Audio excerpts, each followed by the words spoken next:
All right, everybody, we are going to go ahead and get started in just a minute here. Thank you so much for your patience as we made sure that we got everyone here trained and ready to go. My name is Natalie Winters. I am the director of the Advocacy Competitions program here at Berkeley Law. I am so excited to see such a packed house today. Thank you all for being here. I hope that Chipotle is treating you well. And I hope you're looking forward to the negotiation you're about to see this afternoon, which will happen live right behind me in just a minute. This negotiation is between companies Boogle and GPTeahouse, with Boogle seeking to potentially acquire GPTeahouse after a series of additional negotiations that happened at the preliminary rounds as well as the semifinal round last Thursday. These two teams made it through those rounds and were our top scorers from both sides. So they made it here to the final to negotiate this last deal in front of you today.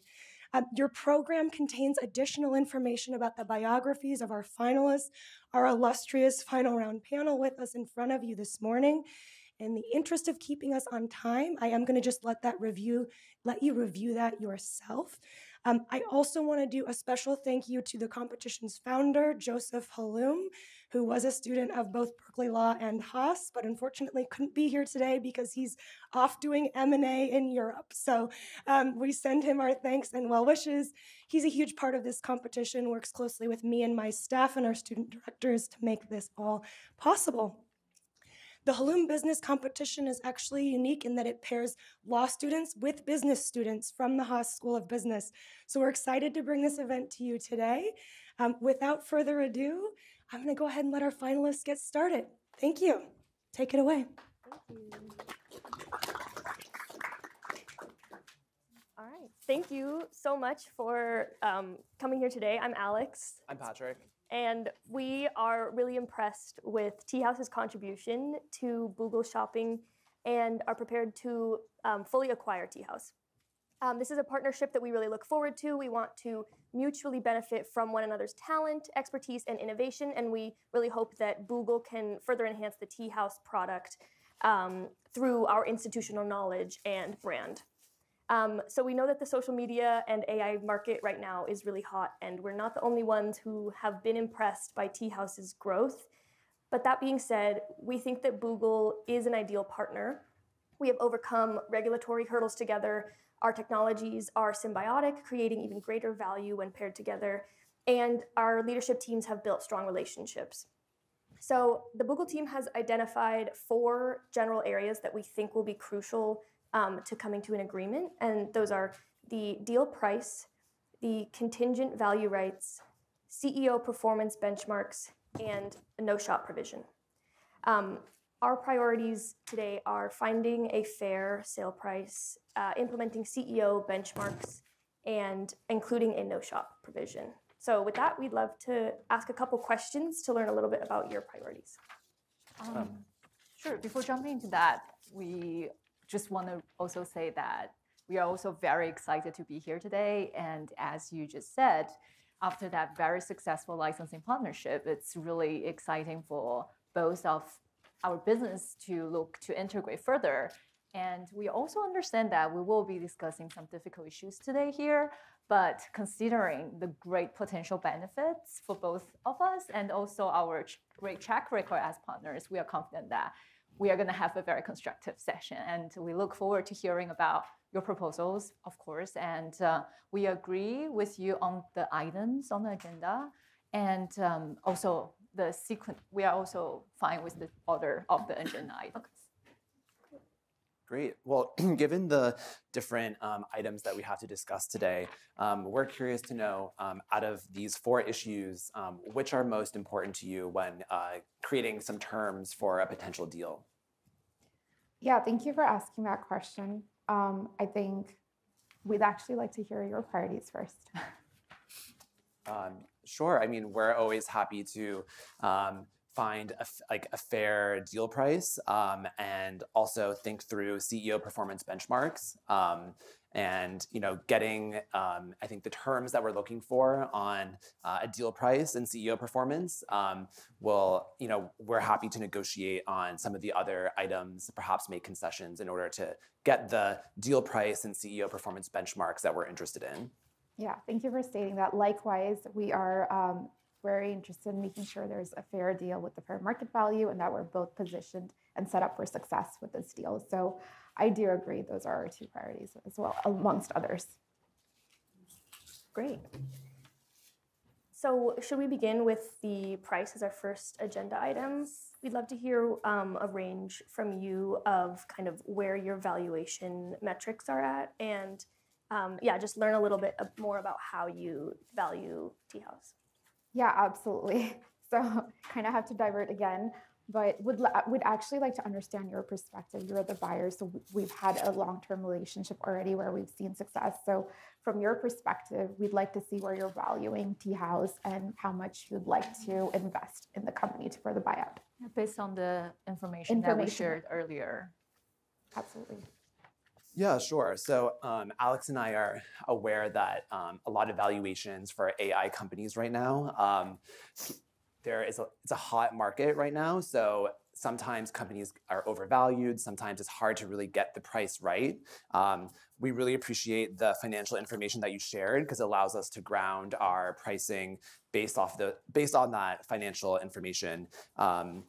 I think because industry multiples are hard to nail down at the moment, we're looking more at book value as a way to determine sale price. So we're thinking of making a book value based sale offer based off your financials. I see. Thank you for explaining that. And what is your current range for the book value calculation? Yeah, sure. So we're looking at something between 40 million and 50 million. We noticed that your current and fixed assets are at 30 million, and we're happy to offer some additional cash on top of your current and fixed assets because we understand the intangible assets that you bring to us. I think that in order to kind of maybe move forward, I'd love to hear more about how you're thinking about and pricing your intangible assets. I noticed on your financials it was 30 million. I'd love to hear more about how you thought about that. Yeah, absolutely. Just to confirm, you're looking at a range between 40 to 15 million based on book value. Mm-hmm. Okay, awesome. Thank you for clarifying that. So we're actually looking at a couple of different things. We're looking at the book value financials. Industry multipliers are difficult, but there is a range that we can kind of look into. In addition to that, we're also looking at the company growth rate and the market share that we've acquired from social media in general. In terms of intangible assets, it can be defined in multiple different ways, like brand value, et cetera. As information that's provided, it's amortized over 5 years. If you look at the first year, should be around 24 million intangible assets. Book value doesn't necessarily include intangible assets. We do understand that, but goodwill is included, even with the amortized value, which puts it to 37 million, 37.3-ish. So even from a book value perspective, if you add current, fixed, and goodwill amortized over 15 years, it should be around 66 million at a minimum book value. Would like to pause there and see if you have any questions. Yeah, I think that clarification is really helpful in terms of intangibles. We're always a little bit worried, especially in this hot market, that companies are finding ways to overvalue themselves. And obviously, we're very impressed by your technology, but it's only been around for 2 years and stems from one major piece of IP. But that being said, we do want to base this valuation on your hard value as opposed to intangibles. So one thing we wanted to clarify was the history of the goodwill that is written in Annex 1 and how goodwill was calculated. Yeah, that's a really good question. Typically, traditionally, acquisition value, the residual leftovers is goodwill. From the information that's available to us, we believe this is over transactions that are made that could be possible with partnerships, acquisitions that Teahouse has made. That's how it's kind of accumulated. I do want to state that even though book value is around the 66 million, that would be like the very most minimum. And we all know that book value, even without taking out intangible assets, is always undervalued beyond market rate. Are you familiar with our growth curves and our user base right now? From the information that we have, we understand that market share is going to grow at 2% a year. So looking at that, that's how we're thinking about growth rate for Teahouse. I see. Okay, so you're just to kind of make sure that you understand our user base description. We are currently at 65% of the existing Instagram and Threads user base, which puts us at approximately 1.5 billion monthly active users worldwide. Okay, great. And do you have any information on projected increase in users? I think we're a 2-year-old company, and from within the past 2 years, our growth rate has been 0 to 65%. So I would say it's, I don't have a year-over-year exact number, but I think you can understand the scale just given how much we've been able to acquire within the past 2 years.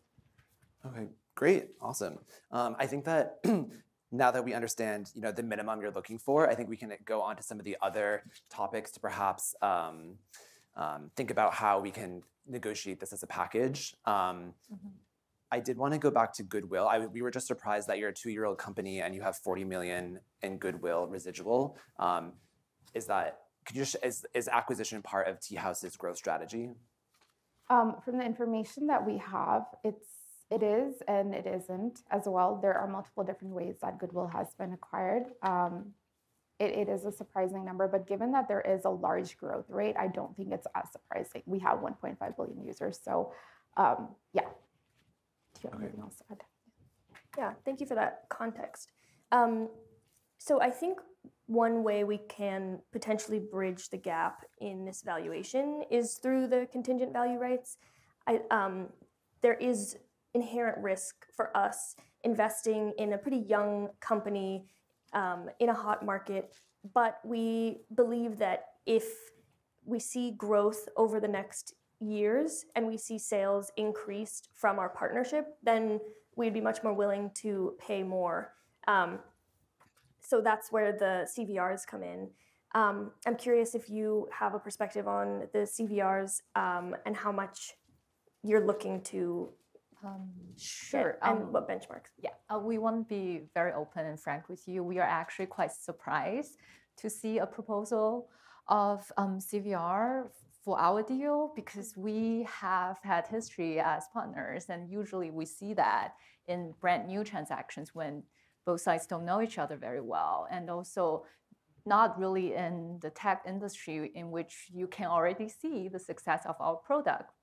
And for example, we have some concerns about CVR terms. Like if we are going to set a milestone, can we actually find a meaningful one after we've already gone through our licensing partnership? Mm-hmm. And you probably are also very familiar with the possible complications of CVRs, like how do we set the goal and how do we make sure that our motivations are aligned after the acquisition. And we just see that as a small company, we have limited resources. And in this big transaction, we'd rather actually devote our resources to the other terms, for example, the upfront agreement or the CEO provision, et cetera, instead of coming up with a very lengthy CVR agreement that we can actually execute. We actually have a different perspective because we're intending for Suarez to continue as a CEO. Mm-hmm. And at Boogle, we value performance-based results. So when we think about CVR, we're thinking about providing incentive for performance. So from that perspective, we're thinking about, on top of the sale price, providing the option to provide a bonus if we see sales increase by a certain percentage. And we also don't think that this term is unrealistic based on Teahouse's growth. We think that Teahouse's growth is one of its strengths. And so increasing Boogle's sales, we've already seen that from the licensing arrangement. This provision is a protection for us from risk, and it makes us feel much more confident that the deal will be able to go through. We want to put in a realistic benchmark so that, we can be able to pay out this bonus dividend, this is not something that we're trying to basically keep from you and set a super high expectation of sales. This is something that we definitely see as being consistent with your growth already. And do you mind sharing what the benchmark you're looking at? Sure. So we're hoping that sales will increase by 25%, and we would offer $5 million in a bonus dividend. Can you please explain how you projected the 25%? So 25% sales is, again, something that has been consistent with our partnership together because it will be Boogle's shopping sales rather than Teahouse's growth on its own. I think another important thing to mention is the measurement concern that was brought up. I think that's a completely valid concern, and we don't want to increase the risk of liability later. But because it would be Boogle's sales as the benchmark, we'd be able to measure that fairly easily and likely would not run into any other complicated terms in the future, which is why we think that that term is fair generally. I see. And what is the period amount? So you said $5 million for 2 years, sorry. 2 years. So the benchmark is a 25% increase for 2 years, $5 million. Yep. Are those the right terms? Okay. Thank 2 you. years after the closing of the acquisition? Yep. Yes. Okay. Thank you for stating that.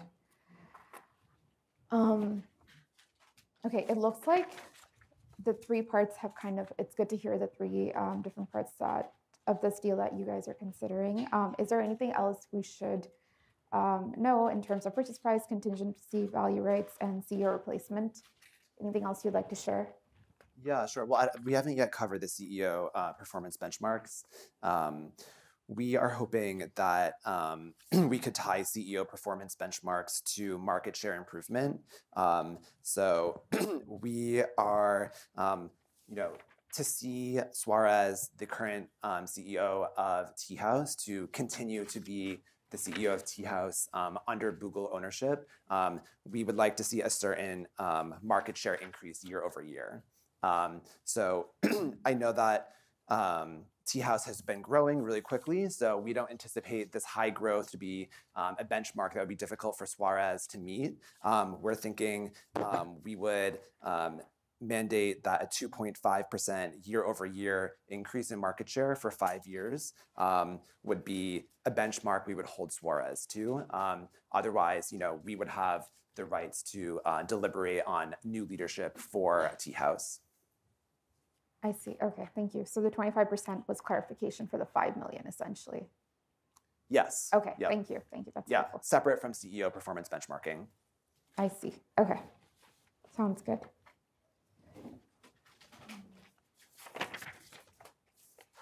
All right.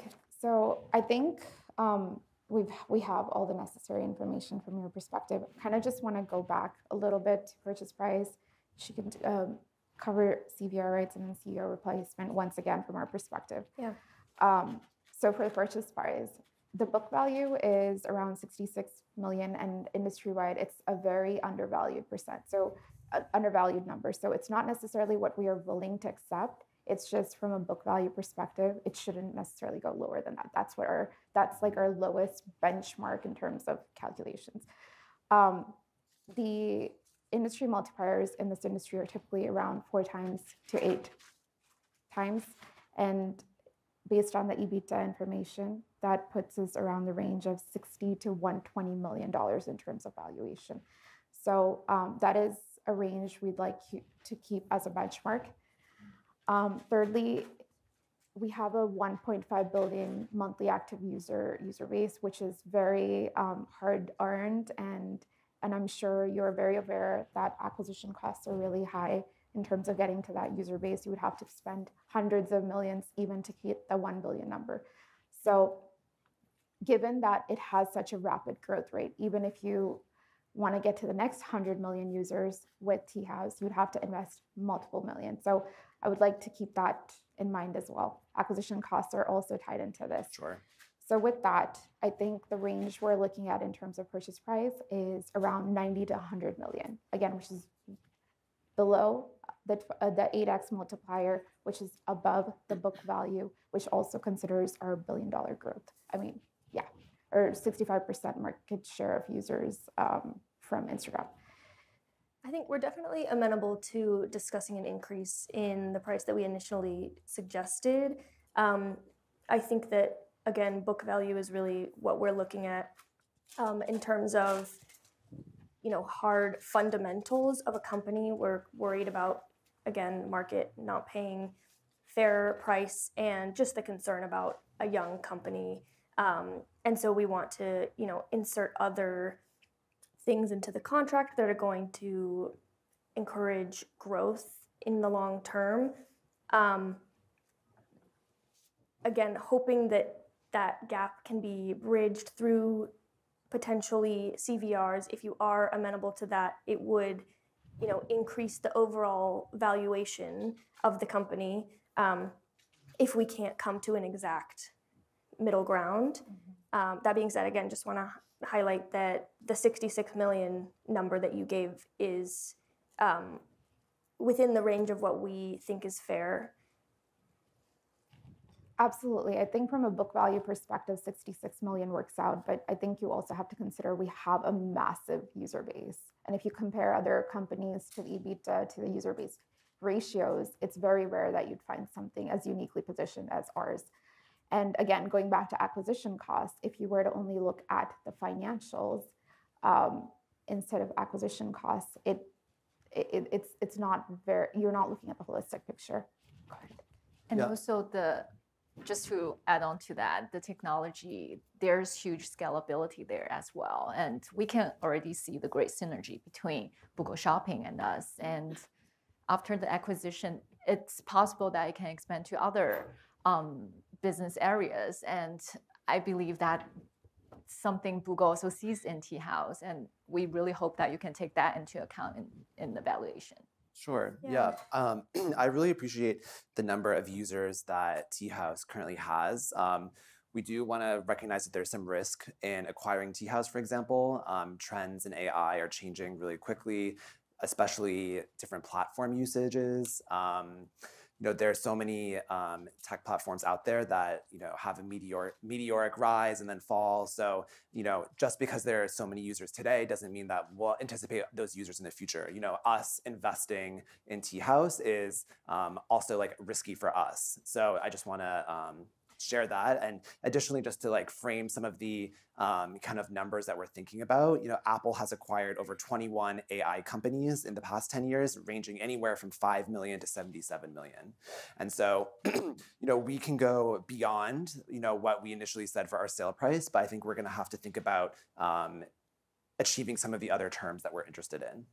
Yeah, absolutely. And I would also encourage you to keep in mind the acquisitions made for AIs if you're also looking at a comparable monthly active user base as well. And we totally understand your concerns. I think being a AI-focused database company yourself, I'm sure you understand there are ways to kind of mitigate those risks, get user consent, and to kind of move ahead as well. So yeah. And that's how we managed to go through a lot of regulatory hoops before under our partnership. So yeah.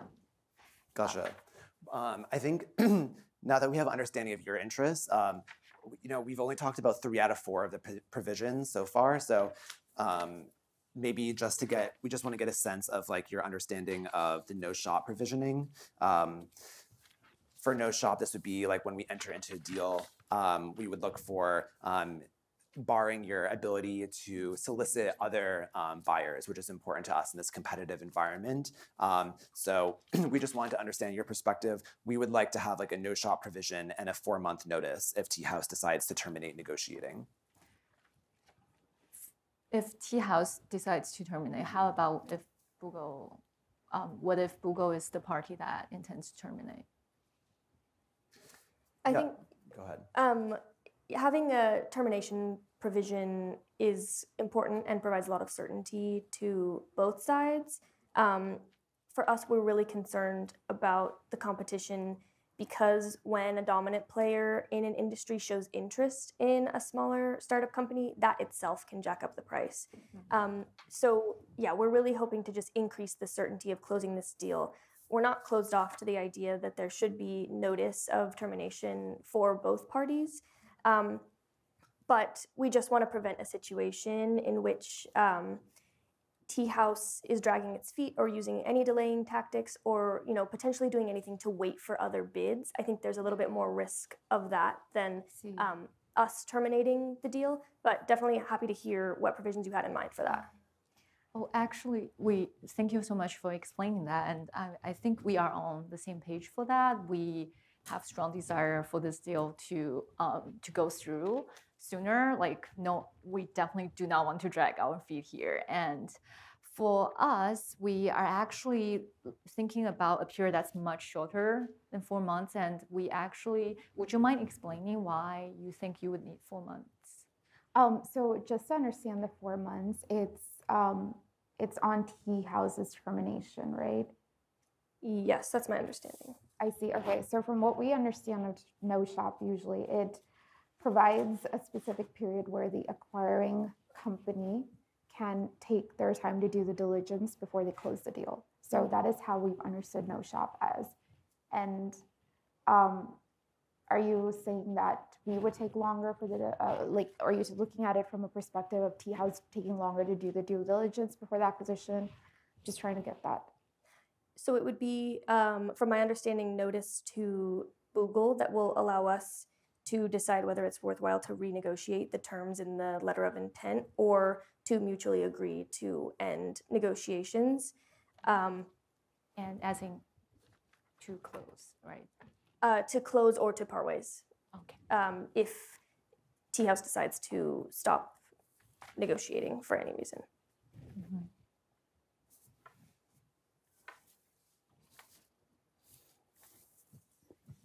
I see. Thank you for clarifying that.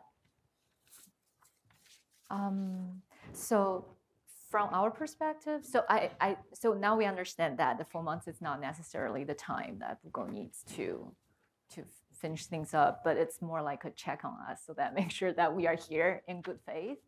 But again, I want to bring us back to our past partnership. We do have a very good foundation of trust, we believe, and we are here in good faith for sure. And we are a much smaller player, and you understand that. So we, as a good gesture as well, as a good kind of show of good faith, we are asking Google to consider that maybe a much shorter period for us, because if we, for example, we have to part ways, we do need to look for other opportunities for as a small company, Sure. And in this very competitive and hot market. We're happy to consider a shorter period for no shop. Just want to make sure you're amenable to some amount of months of notice. Yes. Is that okay? Yes. Okay. And I think we are looking at about a month. Okay. And that would be a mutual agreement in the sense that if Boogle is prohibiting us to talking to other negotiators and other parties, that would also be that Google would conduct all their due diligence within 1 month, as vice versa. I see. Okay.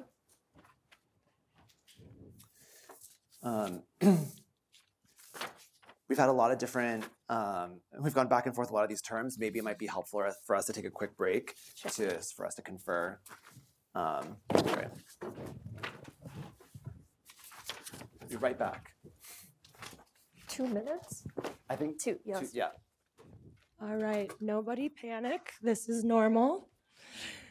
Okay, so we just paused the negotiation time. There's still 14 minutes left. What we will do next is when a break is called, each team has to leave the room. They're going to talk amongst themselves for up to the next 5 minutes while they make some private decisions about how they want to come back to the negotiation table. This will go against their negotiation time, so we'll see where they go from here. Friendly reminder to our audience as well as our judges, the teams do not need to reach a deal in today's negotiation in order to be successful, right? Some of what the judges are looking at is not just what was a deal reached, but also was each team truly advocating for their client's best interests, trying to find ways to work with the other side, yes, but not sacrificing those priorities of their clients too much just in the interest of compromise or reaching a deal. So I just wanted to remind you of that because we might see a deal today, we might not. It sounds like both sides are really going back and forth, and I don't know how this one's going to turn out. So we'll see. But in the meantime, hang tight for a couple of minutes. They will be back very shortly. Good time to crunch on those munchy chips if you've been holding off for a little bit. We do have some extra guacamole salsas in the back if you want to take this as an opportunity to grab those. But do stay tight because they'll be back very soon. While we're paused, I also just wanted to remind you that once the negotiation concludes, each side is actually going to come in front of the judging panel and you as our audience members and talk about the negotiation. So you'll get to kind of see the behind the scenes look from them. Why did they ask for what they asked for? Why did they stick so hard on that one point? Why didn't they seem to care about that other issue? Why did they handle things the way they did? So you'll get a chance to hear from them soon. I'm going to stop talking because one of our contestants is back.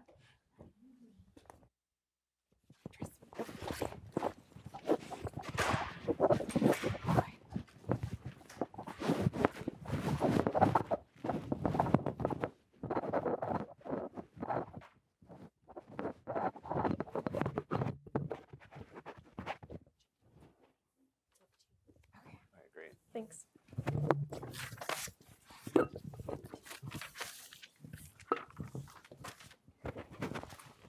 Okay, we're happy to come back to the negotiating table. Alex and I conferred a bit. We heard some really compelling information from both of you related to the sale price.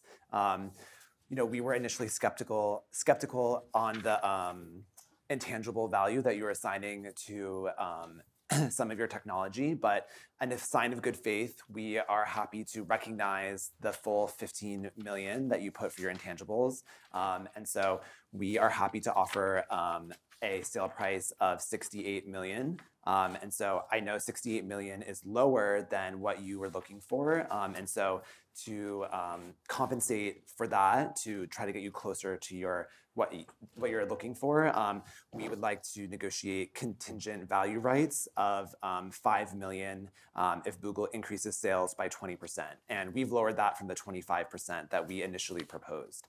So that will get you up to, assuming that you're on target with your growth rate, that will get you to 73 million. And then additionally, because you say this is lower than you're looking for a sale price, we're happy to do a no shop of 2 months notice, or no shop with 2 months notice. I see.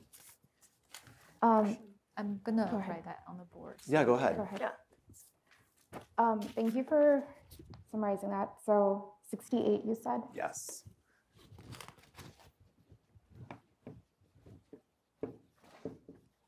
So intangibles are actually 24 million year one. So it wasn't 15. Just wanted to clarify that. I think it makes sense if we want to value it by book value, but even if we go off of the traditional accounting book value based off of generally acceptable principles, it's still 66 million, which they state is under market value. So if we were to accept this, even with a 5 million CVR, given that we already have established a partnership, we've shown success, I think we are investing in the potential rather than the limitations of the financials. There is a lot of growth, and we hope that we can meet those together. So with that, we understand what you're bringing to the table. We're understanding what we are bringing to the table. And our target was to kind of look at a valuation around 90 to 100 million. We can go down a little bit, but I think we would have to cap it around 85-ish. Otherwise, we will be severely undervalued based on market value rate. And we want to make sure we're protecting the company's best interest in mind. Of course, yes, that makes perfect sense. And, we don't want to bring you here to undervalue all of the, hard work and the engineering and IP that you have developed. But unfortunately for us, we are still a company that's main priority is to limit risk and see growth, stemming from these fundamentals, these building blocks of a company. So we really do think that 68 million is fair. Given that this price isn't exactly what you're looking for, is there a contingent value right agreement that might get us up to something that's more in line with your valuation? Correct.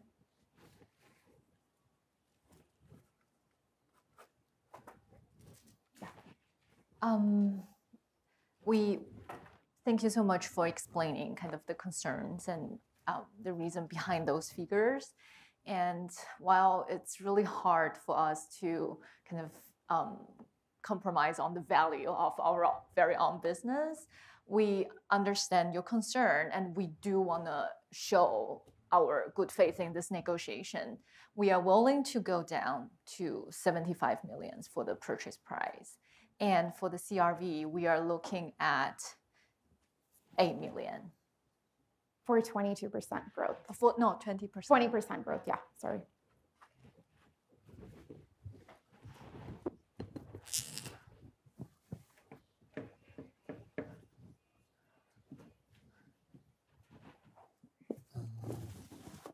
And for no sharp,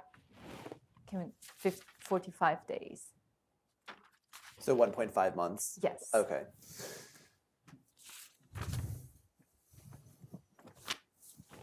Great. Well, I mean, it looks like we're getting closer and closer to finding a common ground.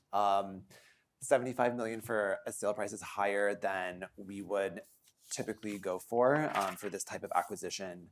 I'm wondering,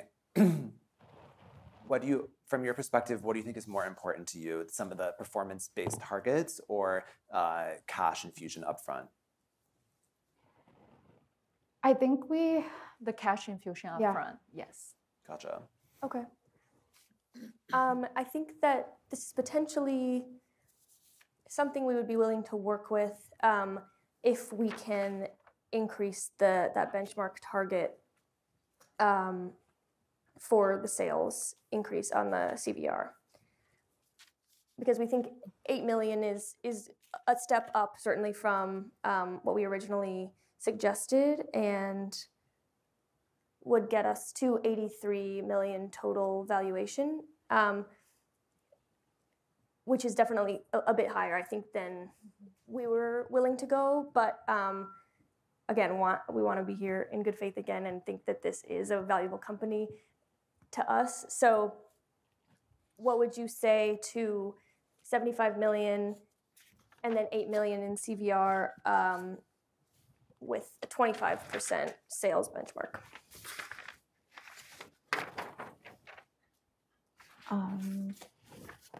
And maybe to bundle this so we think about this holistically, we also would want to do the 2.5% year-over-year benchmark for CEO performance, which I'll write down. Yes.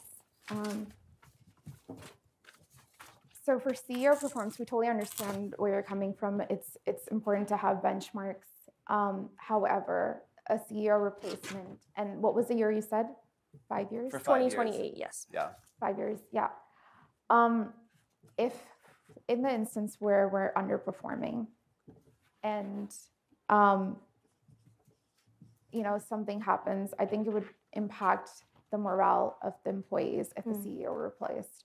And understanding that there are market conditions such as the pandemic, et cetera, that we do not have control over. Right. Market share may not be the right approach all the time. Sometimes you go through user retention instead of user acquisition. Like you said, sometimes those users may not be anything. Mm-hmm. So chasing after market share is probably not the right strategy. It may not be the right strategy 5 years out too, at which point we'd have to focus on revenue versus just acquiring. So quality over quantity, which is why we would like to say that ideally we wouldn't be accepting that, because again, we'd like to work together, we'd like to grow together, and benchmarks may deter the direction of the company if we set something 5 years from now.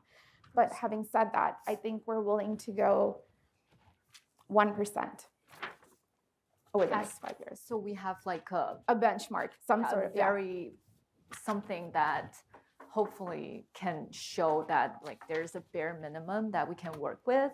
But on the other hand, we want to have that flexibility so that we can actually work with like. Sure. I think unfortunately we can't go as low as 1%, but we certainly could do 2%. I don't think that either of us want to see a bare minimum number for our projected growth. I think that this is mutually beneficial to build in a little bit of accountability for our leadership. And it's the same type of accountability that we have for our Boogle executives. And this is just something that shows we really value adaptability because this is such a rapidly evolving industry. I think 2% is more than fair. That's kind of what we project the market share growth will be anyways, and we don't foresee this provision even coming into play. That's great. Any chance you would consider 1.5, like any figure that's closer to 1.5? Because another reason is that, as you already see, like Teahouse already has a very large market share. We already have 30% of overall social media user. As you can imagine, as we grow, yes, we will continue to grow, but the marginal kind of growth year by year, it's something that might not turn out as great in terms of like just one figure. So if you are willing to consider a number that's closer to 1.5%, we would appreciate that. I think that if we're going to go lower on the CEO benchmark, then we're going to have to also go lower on the price. I think 75 million is too high for us currently. We could offer 72 million price upfront, 80 million for CRV for 20% or 25%, and then we could do 2% market share. Can you reduce that to 1.8 for the CEO benchmark? Like I said, we just want to make sure we're going over quality over quantity. If that's going to be the provision that is going to prevent us from making a deal, I think we can take that back to our leadership and confirm that 1.8% over 5 years market share is acceptable, and I think that might be okay. So you're willing to sorry, did you change that back to 25% for CRV? Yeah, so I think for CRV, we're looking at 25% for 8 million. Can you? And we're looking at 2 months no shop. You said you wanted to 1.5. I think 1.5 is too low for us. So if you want 2 months, we'd have to, can you lower it to 22% CVR for 8 million? For 2 months? Yeah, that gives you 15 more days. Sure.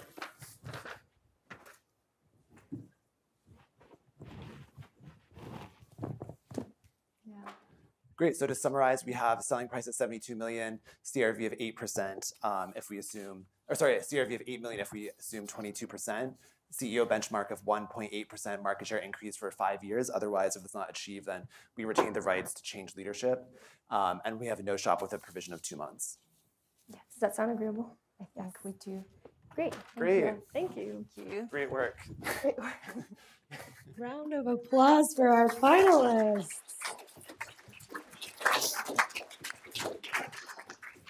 In the nick of time, y'all had us on the edge of our seats.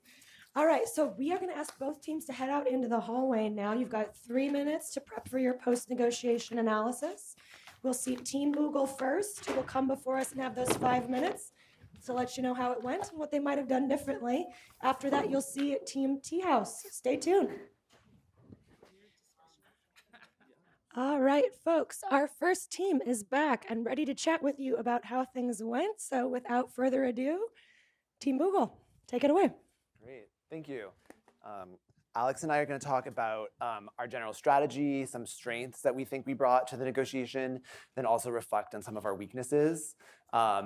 So for our overall strategy, we tried to lay out the different pieces of the negotiation and then from the get-go articulate what we're most interested in negotiating or what's most important to us. So therefore we could signal to the other team what we would be able to make concessions on to achieve what we're most interested in. And we asked the other team also about their interests. Part of our strategy was to use different metrics strategically. So we were using book value to value the company, mostly because when we looked at other metrics, it was far beyond, like using industry multiples, for example, would have put us like at a much higher number than we were looking for, given our range. I think that that by starting with book value, we kind of anchored on that metric, even if there could have been other metrics that would have been more appropriate for a sale value. Additionally, with our strategy, we tried to do some bundling. So you saw at the end, we were kind of like talking about the price and CRV kind of together, so I think negotiating the whole package kind of at once was a way to achieve what we were looking for. I think additionally, we did a good job of, we were the ones that were like moving from each topic to the next one, which allowed us to kind of be the first to articulate what we were looking for. Yeah, and I think some of our strengths, Patrick already mentioned bundling, like being able to connect some of the terms to each other. I think we also tried to come up with justifications, like real world justifications happening in the market right now in order to put forward our proposals. In terms of our weaknesses, I think we started pretty low on the price, which maybe was a good strategy, but it also might have made us lose a little bit of credibility. And I think that we were trying to think of creative ways to sort of expand the pie, and relied a bit on the contingent value rights in order to do that. I don't think that the other side found that as pie expanding as we had hoped, and so I think we could have been a little bit more creative with coming up with ways that we could make that partnership create value for both of us. So yeah, I think we were trying to think creatively about other ways we could finance the deal, potentially if Boogle had offered like partially like stock in addition to cash as a way to finance. I think we didn't get there because there were so many topics to go through and we were running out of time. But I think if we had more time, I think we would have pushed to try to be like more creative on the financing terms to maybe like be more attractive to us as Boogle, while also like creating like more of like a greater value in a package for a tea house.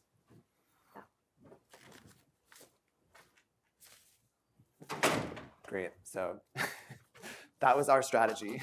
Do you have any questions? Do you ask questions now, or do we? Okay. If we have them, do you have any? Yeah. Okay. Cool. Great. Thanks. Short and sweet from Team Boogle. Thanks, everyone. All right. Next, we're going to hear from Team Teahouse. I'll grab them right now. Thank you very much. And we did a reflection upon how what our plan was coming into the negotiation. So we do also have the 4 items that we did want to talk about today. And our priorities are just in that order as well when we were thinking about it. So the purchase price was really our top priority, and getting cash upfront was the main goal here. And Waghmini will talk more about how, like, our thinking behind the valuation, how we calculate the purchase price. But I'm just gonna quickly run through kind of how the final outcome falls into our expectation. And so for the price, it's the upfront 72 million. It's actually what we would accept. And our ideal was not to accept any CRVs, but we agreed to that in the end because the upfront price was actually high enough for us. And then so we see that more as a bonus. And also just we came into this negotiation having a lot of confidence in our own business. But different from kind of the past 2 rounds in which we were ready to walk away if some terms are not favorable enough. For this time, for this like full-on acquisition, it seemed that the tea house was very keen in striking a deal with Boogle because of past partnership and because of the existing relationships. And taking those into account, we decided that this is a deal that we really want to make it happen. So we are willing to compromise on certain terms and to let them kind of reach closer to the minimum that we can accept, so that in order to have the deal go through. And that is also why for the price, we had 65 to 90 million in range. And then we were thinking if we can get something around 70, it's something we can accept. And that's why we agreed to that. And also for the CEO benchmark and for the no shop provisions, those are also within the minimum kind of we can accept for CEO benchmark. We are looking at a minimum of 2%, and we managed to push it up to 1.5. And for no shop, we put it at kind of the lowest of our priority here, because this is a deal, again, we consider that we really want to push through. And so while it's important so that we have more room to look for other options, but we do want to show good faith there. And that's why we kind of also put it down in terms of priority and more willing to give them the 2 months they asked. Yeah, in terms of strengths and weaknesses, I think we were definitely collaborative. We knew the value that we were bringing. We had a different set of ranges, so we were ready to play the numbers as they gave us. In terms of what we could have done better, I think the purchase price conversation, we could have taken a better handle of it. I think what they were valuing in terms of book value was much lower than from a calculation perspective, market share perspective. So kind of stopping them there and kind of telling them what the other valuation methods would bring earlier on would have been helpful, but I did that in the middle. So that's like one thing, and then better time management as well.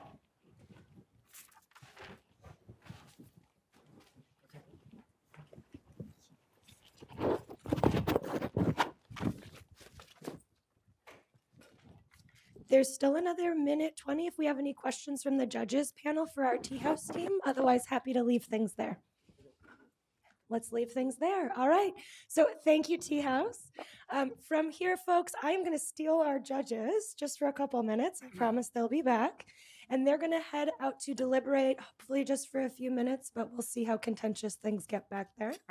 They've had an evaluation rubric with them the entire time, the same rubric we used in our preliminary and semifinal rounds. So I will take them outside to deliberate.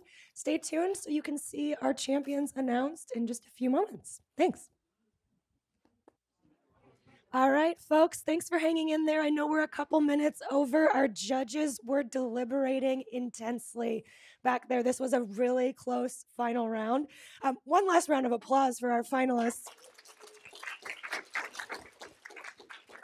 They did such a great job, which made this even harder. However, a decision has been reached. We're going to have some brief feedback from the judges on how things went. And then I will be the one announcing the winner for you in just a moment. So with that, I'll hand things over to our judges. I think Clint is going to start us off. Okay. Hello. Welcome. And first of all, great job by both. Just to give you a highlight of what happened back there, it was close and split for a while. So this is we had a fun discussion in the back as well. So I'm going to actually give you 3 very quick points, and they're just about negotiation mechanics kinds of points. So number 1 is everybody did a pretty good job kind of doing a preface to your offers and talking a little bit afterwards about where they came from. But be careful, at least aware when you're making offers in ranges. Everybody did this thing of making offers in different ranges, 40 to 50, 80 to, or 90 to 120, or 90 to 100. And just be recognizing that when you're doing it, you're making the lower end of the number. If you're doing that on purpose, great. But if you're doing it as a way to think, hey, I'm offering the high end of the number, you're not doing that. So just be aware of that particular thing. Also, we should watch the concept of bidding against yourselves. So both teams did this a few times where we would put a number on the table, and before the other side had a chance to appropriately respond, we were already lowering our number. Different metrics and categories, but you always want to propose something, kind of get it out on the table, and then get the reaction. Make the other person sort of hit the tennis ball back over the net to you. And then finally, I think I would say is that in some instances, for both sides too, we were doing a lot of negotiating through the concept of sort of checking, right? Here's a number I have. How does this number work for you, right? That kind of thing.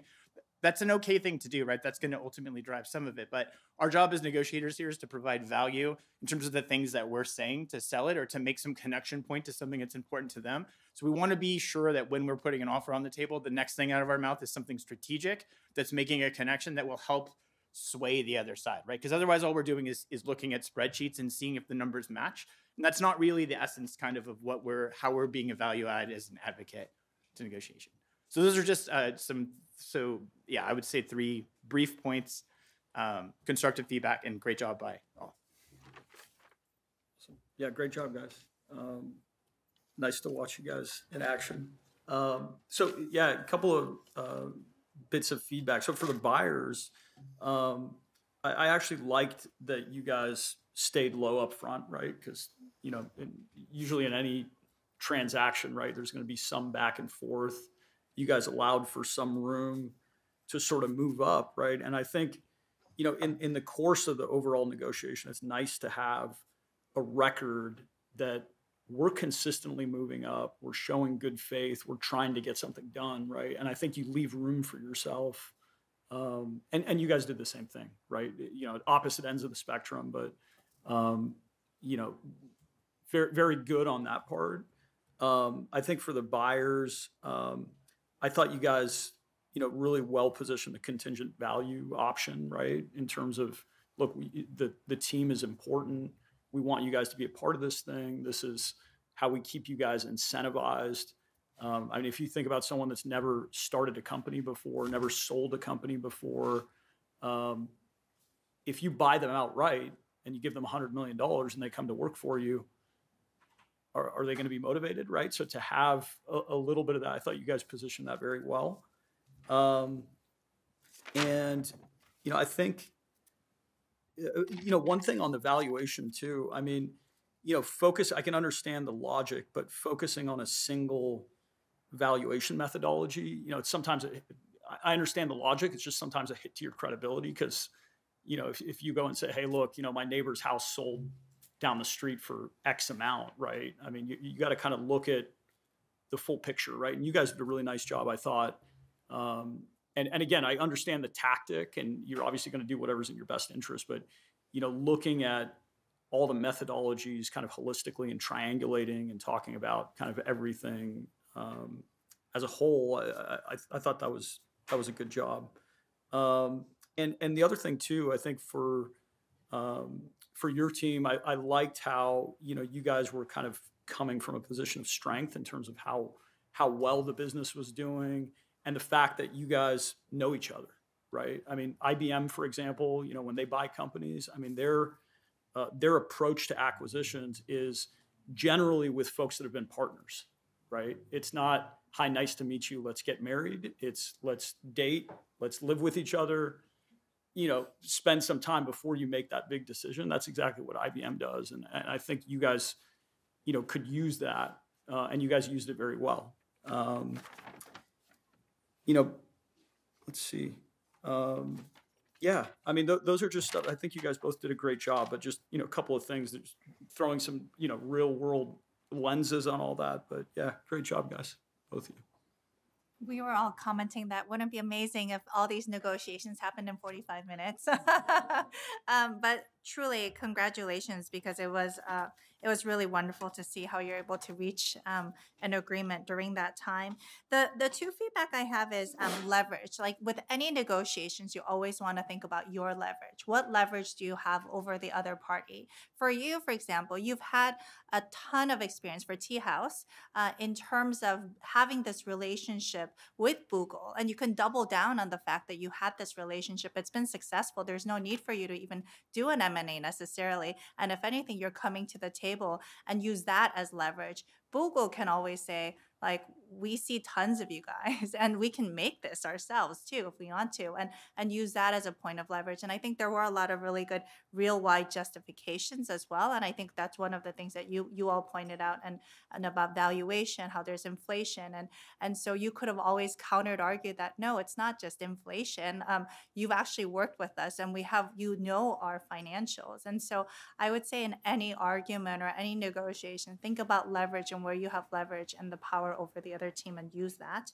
And then the other thing that I think is also helpful is, instead of also negotiating each piece separately, you can always bundle them. So whatever is more important to you, bundling those, and then saying, let's say, for example, actually, I don't want to negotiate the CEO benchmark because I already gave in to your price and CVR, or whatever it is. And so using that as a bundle to leverage is to add more leverage to your negotiation is something that I would also highly encourage you to consider in the future.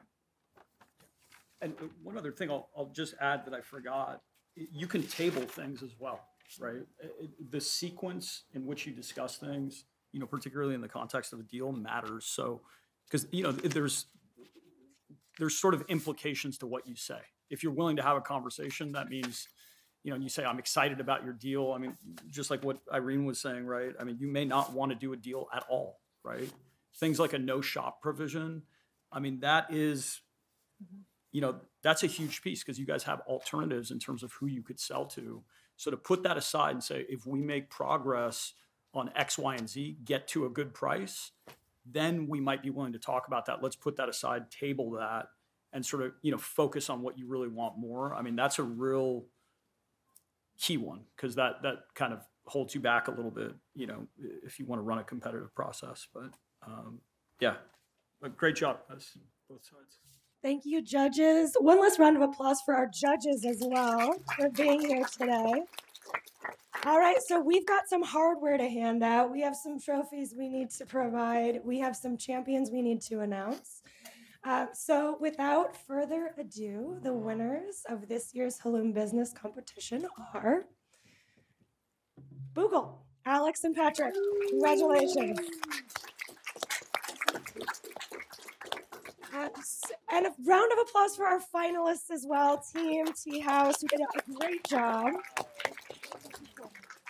We're going to stick around and take some photos. Thank you, everybody, for being here. We hope to see you next year. Take care.